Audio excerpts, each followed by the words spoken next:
Now, answering your questions about the law and legal issues. This is Legal Break with attorney Gary Bruce. Hello there, I'm Maureen Akers. Gary, welcome. Good to be here, thank you. Absolutely. Let's jump right to our question today. Gary, what are the rules when a crossing guard is present?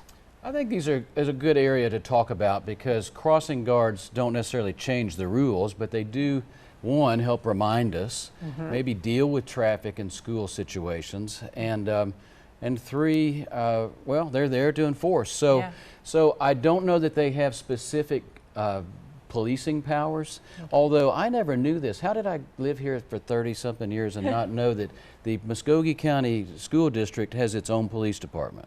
I did not realize that either. I didn't know it either. So anyway, so that was something new to me in the last few months. But they do, and I think really what you have, if somebody violates the rules coming through, hopefully the security guards are getting that information and sharing it with some policing authority, because it's all about safety for our children. You know, this is kind of crazy. So years ago, you go through some of these communities around us and you might get a speeding ticket for going a couple of miles over the speed limit.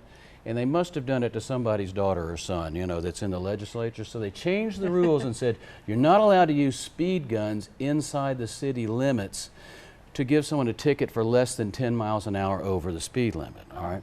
Except in certain times, and one of them is in a school zone. One, believe it or not, is a historic district.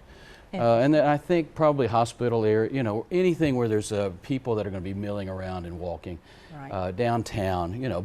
So I think they can use speed guns there. But the point is, there is a distinction for our schools to protect our children. Okay, interesting. I've learned a lot new today already. So does the ticket decide who's at fault if somebody violates this crossing guard? So let's say there is a ticket given. Does that decide the case? Well, the answer is no. I mean, it's going to be hard to win if the witness is against you, you know, and you're saying, well, I don't know, but so it doesn't decide the case. In fact, kind of going to crashes and road wreck kind of stuff, in Alabama, nobody ever gets a ticket. That doesn't mean nobody was at fault.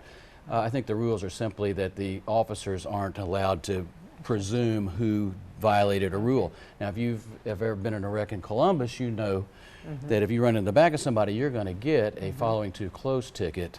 Now, does that mean you are following too close? Does that mean you lose the case?